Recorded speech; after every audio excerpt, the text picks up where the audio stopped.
Hello and welcome to this edition of the Beacon Hill Report. I'm Jim Marshall, the New Bedford Cable Network, and his turn in studio for this month, State Representative Tony Cabral, back in. Thank you for coming in. You're welcome, Jim. Happy summer.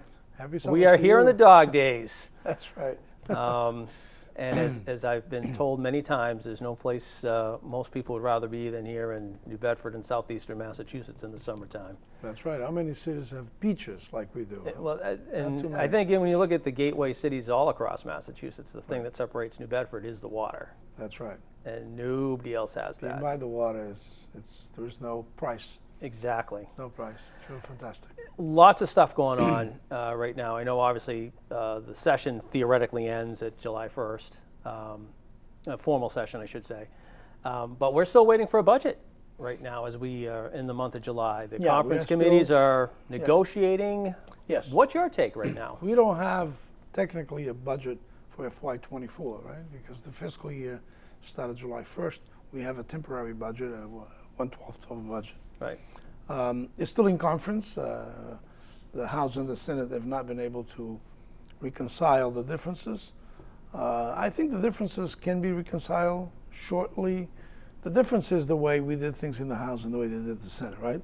We included, as part of our budget, the tax relief package that was originally submitted by Governor Healy.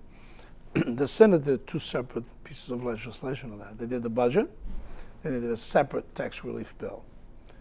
So, in order to get to an agreement, the way the House approached both issues, right? The Senate is going to have to give a little bit, and the House too. But I think that's part of the difficulty when you're dealing a conference committee that kind of has two issues in the same bill.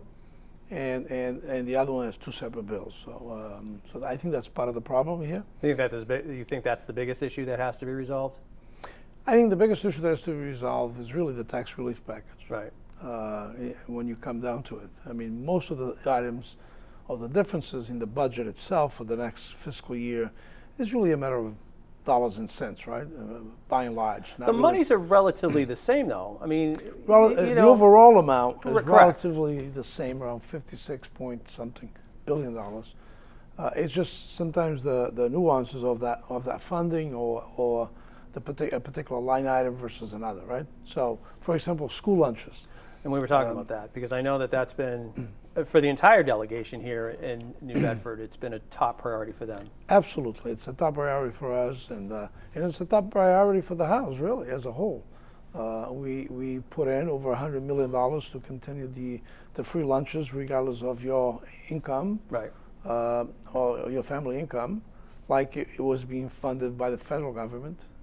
And you guys did that last year, as a matter of fact, too. When the federal government stopped and the state picked up the tab. Yes, and now we're just moving that forward, hopefully the feds will come back at some point and provide, if not the full amount, provide partial amount for that program.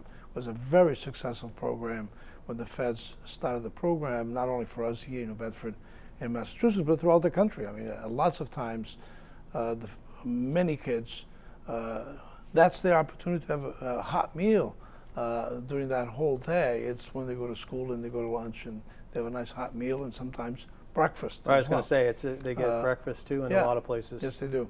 So that's an important program for us. I'm not sure why that the Senate did not include that in their budget. And I asked you too, just for folks, is that if you thought it was a negotiating ploy that they wanted something in return to do that, but you don't seem to think that.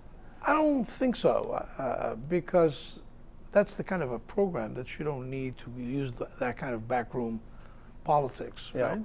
It's such an important program for the kids in Massachusetts, for our kids, particularly gateway cities like ours, New Bedford, that the need is so great, and the opportunity to have those kids have a breakfast and a hot lunch. I mean, that goes a long way for their learning experience, So, so I'm not quite sure what the backroom politics were initially when they decided not to include it. Maybe it's a negotiating tactic, but we'll see. I mean, we'll see. I'm hopeful that by the end of July, we have an agreement, or else we're going to continue The 1/12. the 1/12 of a budget.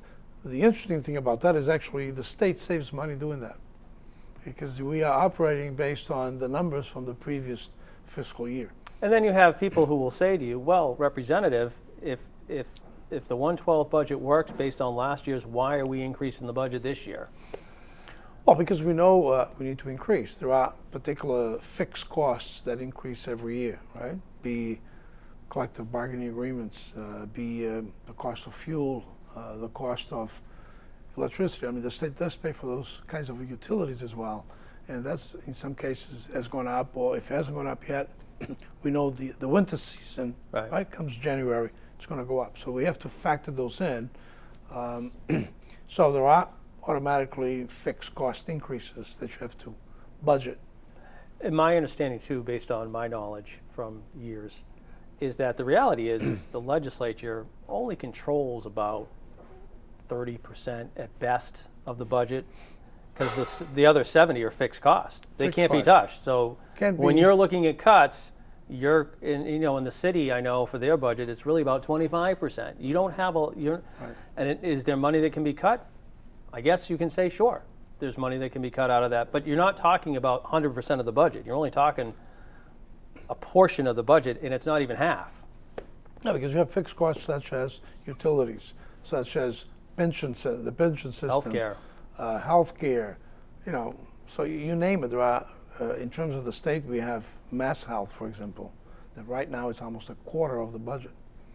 It's unbelievable, the increase that has taken place on Mass Health itself, which is, at this point, Mass Health is almost one of the biggest insurers of healthcare insurance, right, in the state, because of because of our universal healthcare system. Even if you can't qualify for Mass Health, you might qualify for the connector, so a subsidized healthcare plan through the connector. So all those things are technically fixed costs and increasing, and they increase for every year. The healthcare alone is, I would say, roughly around double digits, like around maybe 10% increase from the previous fiscal year. Yeah. So you got to factor that in, right? So you're right. So the ability to increase or cut or adjust is limited because of all those fixed costs. One of the things too, and we've talked about this in the past, you and I, that I know that you want to address. I don't know if it's necessarily a budget item, but housing has been a huge issue that you've been dealing with, especially here in New Bedford. And I mean, the talk of rent going up and wages and salaries are not keeping pace with the cost of inflation and the cost of rents. Is that something that can be addressed in the budget, or is that a legislative policy issue that has to be taken up outside? Well, technically it can, but the House in particular has supported doing it a separate piece of legislation, either on economic development bill that we usually do every 2 years. We do an economic development bill, but not necessarily on the operating budget. The Senate has done differently. They've adopted it in some aspects during the budget itself, but the House has been very, very, very firm on that.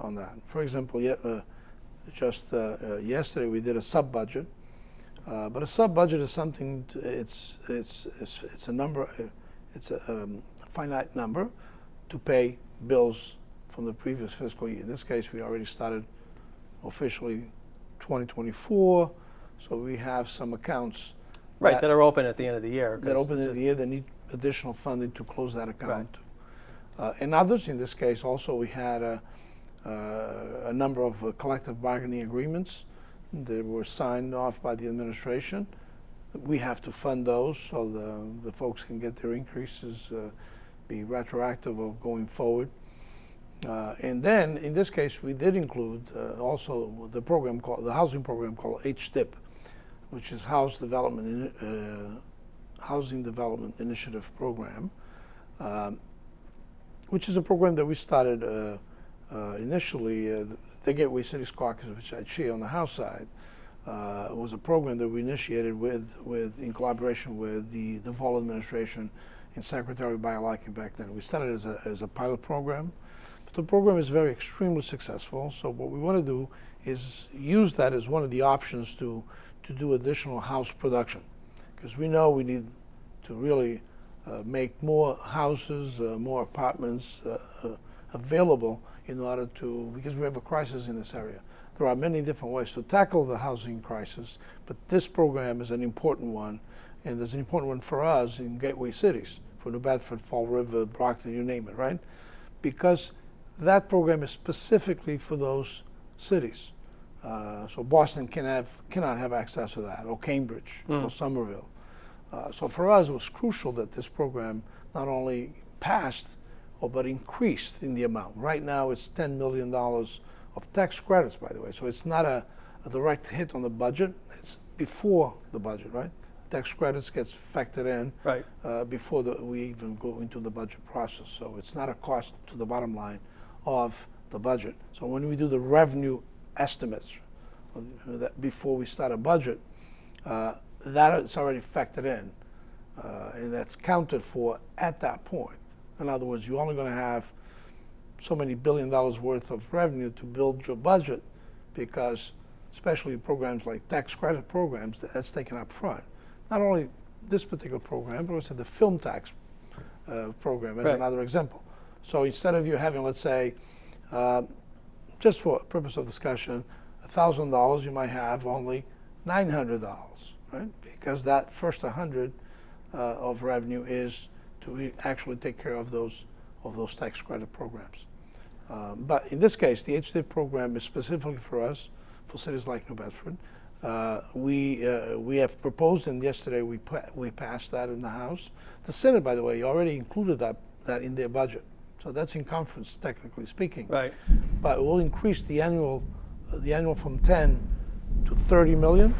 One time for backlog for programs that are in the pipeline, another 50 to 57 million to take care of those, and then going forward 30 million. That will do.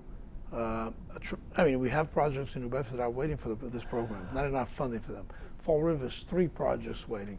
But my understanding too, though, isn't it the problem that the gateway cities face too, is that a developer X comes in, he wants to build a project, and it costs whatever to do the project.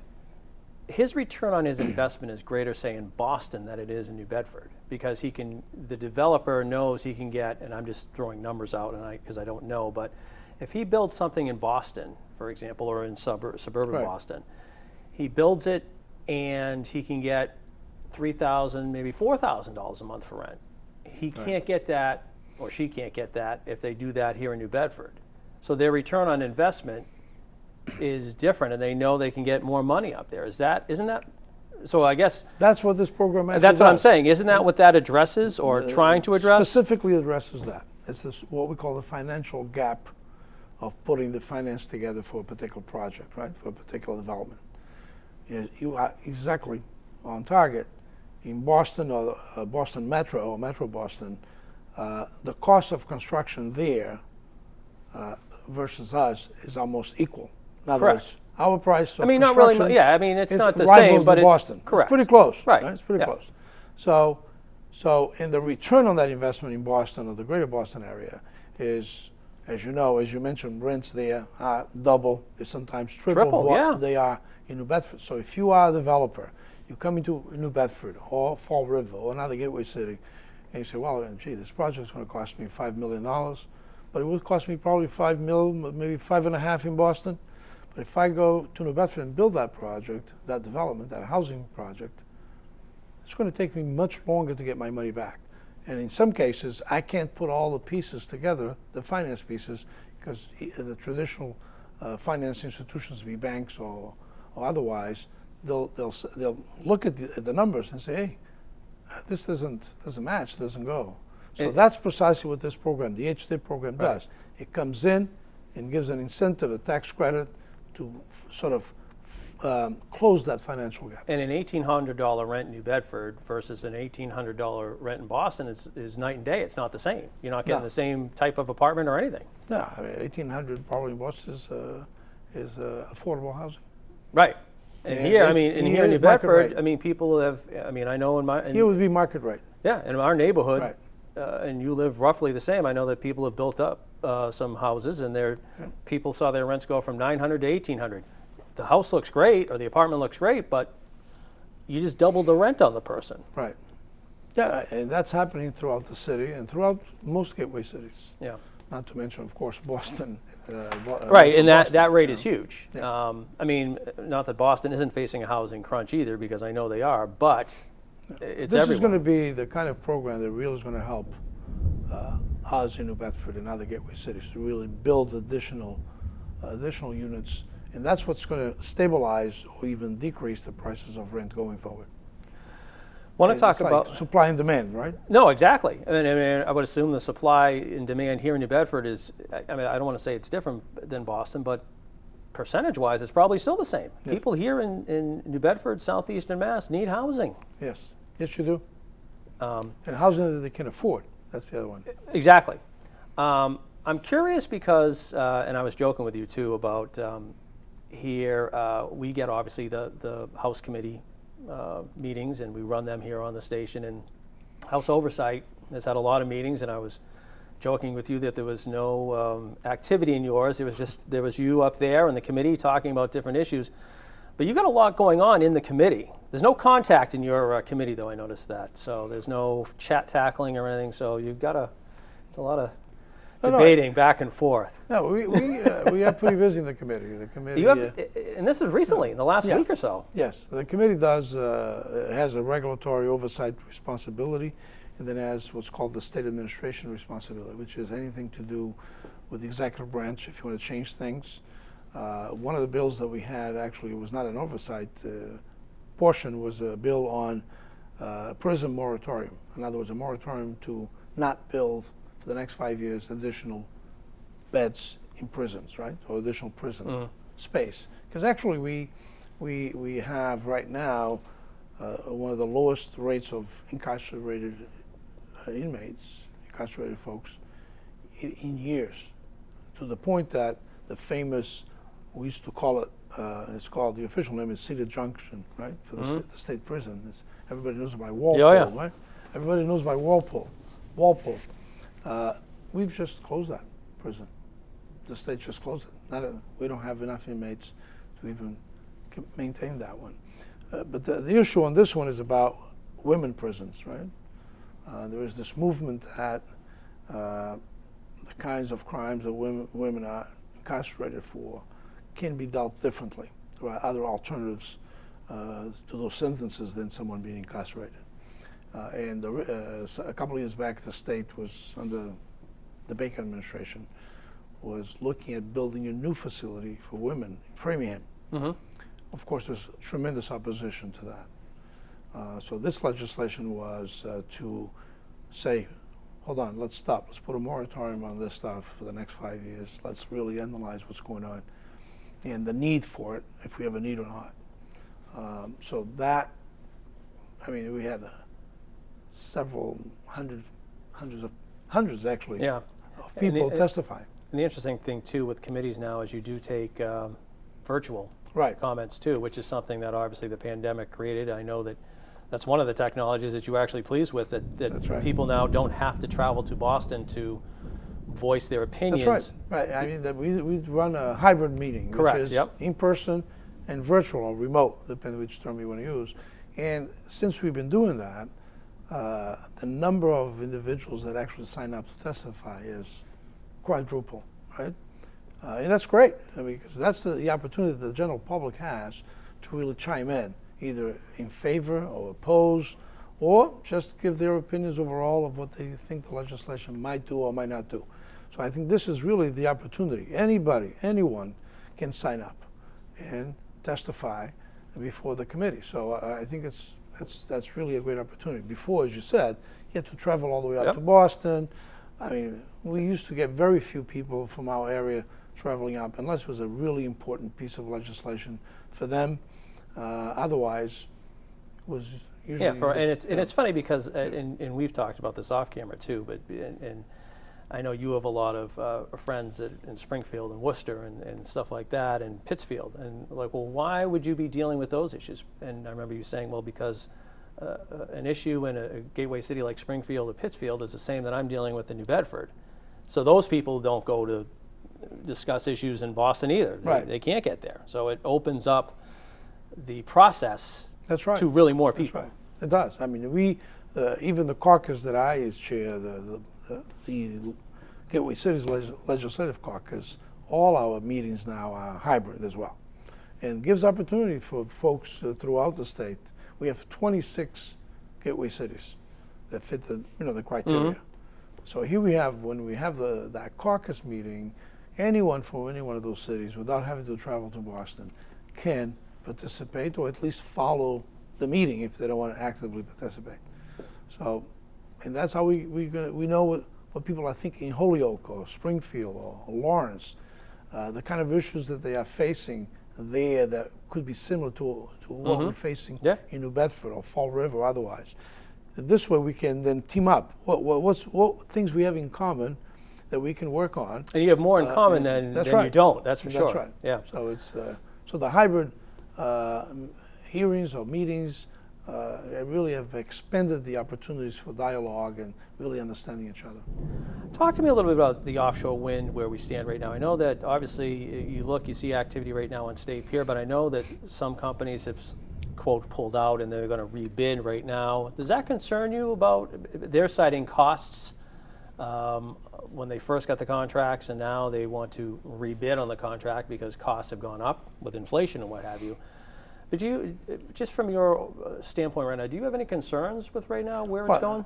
To begin with, I'm disappointed actually that those two companies, one is Evergrande and the other one is South Coast Wind, used to be Mayflower Wind, that actually, at the end of the day, they decided to pull out of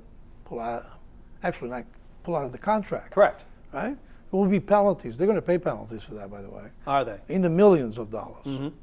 But they're saying that they just want to rebid because the costs are up. Well, yeah, they're going to rebid because of what's happening here is the law also changed on how you bid. And they figured maybe they can get a better price when they bid on the next round, meaning they can get a better price per kilowatt. Correct, yep. But I think the idea of pulling out, what it does, in addition to, of course, trying to seek a better price for them, it really puts us, delays the development of clean energy for us in the state. And obviously it will cost slightly more to the ratepayers eventually. Yeah, they're going to bid. We'll see. I think the administration, Governor Healy, has already put out, and this time around 3,200 megawatts, right? So there will be plenty of room for them to bid on because they can go in and bid just on 400 megawatts or 800 or 1,200. So they don't have to go in and bid on the whole amount, as long as whoever is bidding eventually adds up to about 32. Correct. 100 megawatts. But my thing is, my take, and maybe I'm wrong here, but I get what they're saying about inflation or whatever, but and trying to get a better deal. I understand that. Everybody's trying to do that. But in this industry, wouldn't you always be trying to do that? In other words, you would always be trying to renegotiate because prices and everything are going to go up and down, just like everything else. That's right. So you're never going to have a fixed cost. And I think Vineyard Wind is, right now, they're going ahead, and they're going to be ahead of the game. They are. And actually their bid set the standard, the low standard. They are the lowest bidder of that round that was awarded at the time. So they are going ahead. They have all their financing piece in place, I should say. But what's happening here is The disappointing is that, yeah, right now or maybe a year ago it was even worse. The supply and demand issue was real. The costs, the increasing costs were real as well because of the supply-demand issues. I think those prices are coming down as we are beginning to see in other areas of the economy. For example, cars, automobiles, right? Both used and new, their prices are coming down already. Because we know what the issue was too, right? Was supply and demand, with the chips. and the chips itself. We are beginning to resolve those things. Are resolving itself because it's not surprising that we were in that situation because we shut down the economy because of the pandemic. Right. We didn't produce anything. When we opened up the economy, we were not ready. But in other words, we didn't have the supplies there to really meet the demand. So I'm pretty certain that these two companies and their prices that they were shopping out there, they would eventually come down as well. So for them just to pull out and say, well, we're not going to do it, we're not going to, even though we already signed on the dotted line, we're going to pull out. There are penalties. In some cases, will be up to $40 million for both things. In some cases, Evergrande, I think, is going to pay a little bit more than that. I just think, like I said, my thought, and I'm no economist per se at all, but just you're doing that, and you're never going to be settled. If you're always trying to look at the next, eventually you've got to settle on a contract, and you've got to follow that contract. If you're pulling out because you want a better deal for the next round, then that sets a bad precedent, and the state is like, well, it's sometimes like, well, we're not just going to deal with you. We're moving on because you can't just keep pulling out, coming in, and whatever, and not building anything. Right, because offshore wind is a decision that we made in the state. That's an important supply of clean energy for us, so we can meet our own emission standards by 2050. And the other piece is hydro out of Quebec. Yep. I think we've made some really good progress, especially on the line that's going to come through Maine. Initially with some opposition, I think Massachusetts won that case, or I shouldn't say Massachusetts, but the company that's going to bring the line down won in court in Maine because there was also Maine fought it vehemently. Right. Yeah. So that's great. And now we're looking at getting hydro maybe through Vermont possibly as well. And that's going to be, and that is actually cheap energy. Not only clean energy, but really, really cost-effective energy. Because in some cases, in particular if you look at Canada, right, in Quebec, where the majority of the hydro is, the electricity in that province is around 7 cents, real 7 cents, including distribution, right? Yeah. Here we know, including distribution, then it changes, right? In some cases, distribution, when you look at your electric bill, some cases distribution is more than the supply, right? And it's crazy, like the electricity Eversource right now, with for the summer, they 33% drop for Eversource on the average bill. But it's going to go up in January again. Right, that's the problem. I mean, great. And part of that reason is because we are too reliable natural gas to produce the electricity that we need. Right now, the electricity that we use in Massachusetts, about 60% of it is produced by natural gas, power plants that use natural gas. Yeah. And because of the war in Ukraine, because of, again, the supply and demand, in the winter we have more demand, especially in the Northeast and in Massachusetts, then those prices keep changing. And that's precisely one of the reasons that it's important for us to keep moving forward as quickly as we can on the offshore wind development and also on the hydro out of Quebec. We've got a minute. I just want to touch quickly.